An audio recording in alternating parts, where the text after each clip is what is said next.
బాల్కొండ మండలం జలాల్పూర్ గ్రామంలో కాంగ్రెస్ పార్టీ ఆధ్వర్యంలో బుధవారం పాదయాత్ర మొదలుపెట్టారు.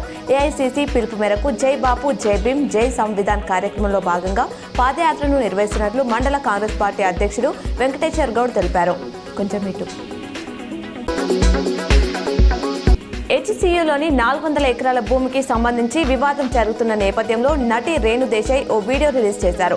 ఏమాత్రం అవకాశం ఉన్నా ఆ భూమిని అలాగే వదిలేయాలని సీఎం రేవంత్ రెడ్డిని రిక్వెస్ట్ చేశారు. తనకు ఇప్పుడు 44 ఏళ్లు అని, రేపో మాపో చనిపోతానని, కానీ తర్వాతి తరాలకు ఆక్సిజన్, నీరు కోసం ఇలాంటి భూములు అవసరమన్నారు.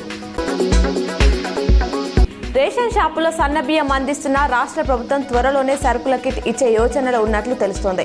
ఇందిరమ్మ అభయహస్తం పేరుతో ఈ పథకాన్ని అమలు చేయనుందని సమాచారం. గతంలో అమ్మ హస్తం పేరుతో కేజీ కందిపప్పు, లీటర్ ఫామ్ ఆయిల్, కిలో గోధుమ పిండి, అరకిలో చక్కెర, కిలో ఉప్పు, అరకిలో చింతపండు, కారం పొడి, పసుపు, కిరోసిన్ అందజేసింది.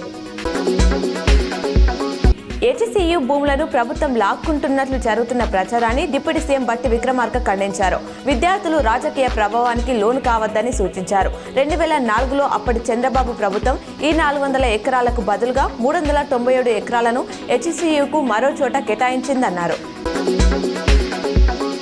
తెలంగాణలో 5 రోజుల పాటు తేలికపాటి నుంచి మోస్తారు వర్షాలు పడతాయని హైదరాబాద్ వాతావరణ కేంద్రం తెలిపింది. రేపు, ఎల్లుండి ఉత్తర, పశ్చిమ తెలంగాణ జిల్లాలో ఉరుములు మెరుపులతో కూడిన వడగండ్ల వర్షం కురుస్తుందని పేర్కొంది. దీంతో పాటు గంటకు 40 నుంచి 50 కిలోమీటర్ల వేగంతో ఈదురుగాలులు వీస్తాయని తెలిపింది.